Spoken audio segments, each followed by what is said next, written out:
સતસૃષ્ટિ તાંડવ રચયિતા નટરાજ રાજ નમો નમ।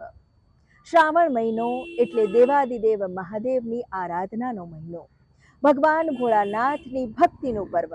સમગ્ર મહિના દરમિયાન વિવિધ મંદિરોમાં ભક્તો ભગવાન શિવની ભક્તિમાં લીન થાય છે।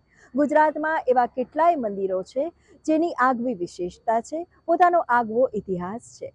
આવો ભગવાન ભોળાનાથના આવા જ કેટલાક મંદિરો જે ગુજરાતમાં આવેલા છે અને ભક્તોની ભક્તિથી જે ગુંજતા રહે છે તેવા જ કેટલાક શિવાલયોના દર્શનાર્થે જઈએ।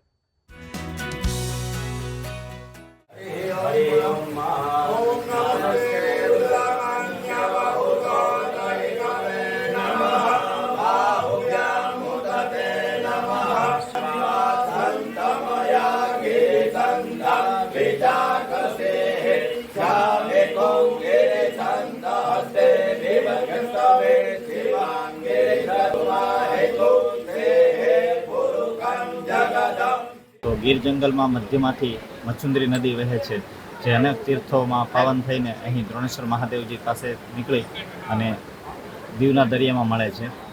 આ મંદિરની વિશેષતા એ છે કે અખંડ 24 કલાક અહીં શિવજીના શિવલિંગ ઉપર અભિષેક થાય છે।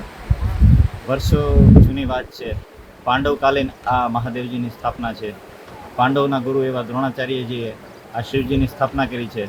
ત્યારથી લઈ આજ સુધી એટલે કે 5800 વર્ષ જૂની આ મંદિર છે। અહીં ત્યારથી જ શિવજીનો અભિષેક પ્રારંભ થયો હતો, અત્યાર સુધી આ અવિરતપણે ચાલે છે।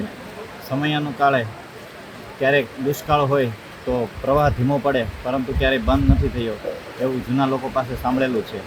મહાદેવ ઉપર જળનો અભિષેક અવિરતપણે ચાલુ છે। કેવી રીતે ચાલુ છે હજી સુધી ઘણા બધા લોકોએ સંશોધન કર્યું, પણ એ પ્રવાહ ક્યાંથી આવે છે, કેવી રીતે આવે છે એ મેળવી શકાતો નથી એનો તાગ। બીજું કે આ મહાદેવનું મંદિરમાં હજારો શ્રદ્ધાળુઓ આવે છે અને ખાસ કરીને ખીચડીની માનતા લોકો અહીંયા રાખે છે।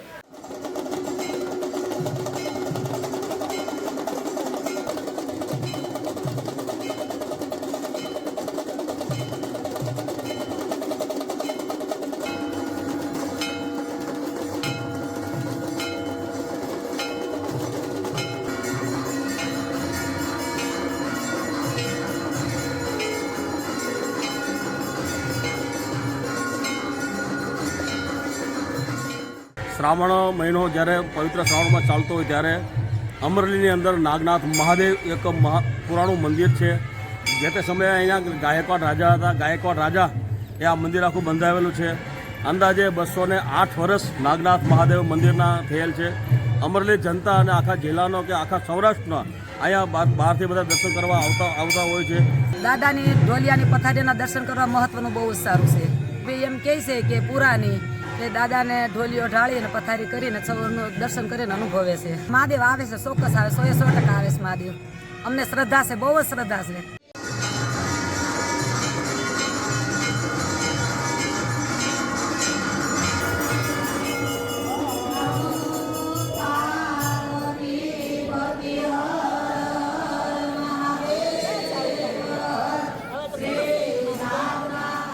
मैं राजस्थान का रहने वाला लोडियाना।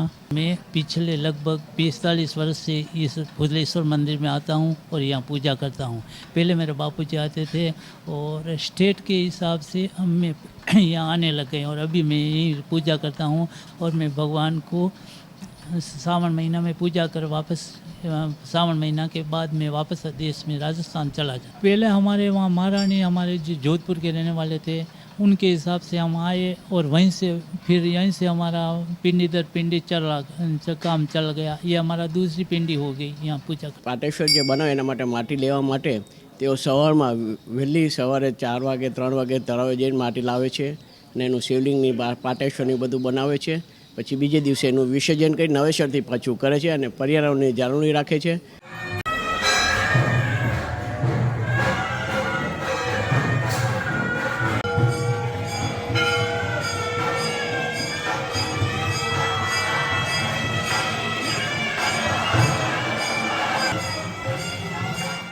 આ ગંગેશ્વર ધામ 5000 વર્ષ કરતાં પણ પુરાણું છે અને તેનો સ્થાપન કાળ એ પાંડવ યુગ મનાય છે। 22મા કળયુગમાં પાંડવોની એક ટેક હતી કે શિવ પૂજન કર્યા વિના ભોજન ન લેવું. એક દિવસ સમય સંધ્યાકાળનો થવા આવ્યો ત્યાં સુધી ક્યાંય પણ એ લોકોએ શિવના દર્શન ન કર્યા. ત્યારે એ લોકો અહીંયા આ ગુફામાં આવી અને પોતાના ટેકની પૂર્તિ માટે અંદર આવી પાંચે ભાઈઓએ પોતાના કદ અને રૂપ અનુસાર 5 શિવલિંગોની સ્થાપના કરી. સ્થાપના કર્યા પછી ભોજન આરોગ્યું હતું.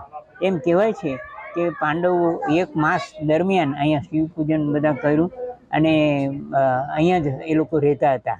ત્યારે આ સમુદ્ર 1 કિલોમીટર દૂર હતો. આજે આપ સૌ જોઈ શકો છો કે ઘણા વર્ષોથી સમુદ્ર પોતે આ શિવલિંગોને અભિષેક કરે છે. ગુડ ન્યૂઝ ગુજરાત માટે ગુડ ન્યૂઝ ટીમનો રિપોર્ટ.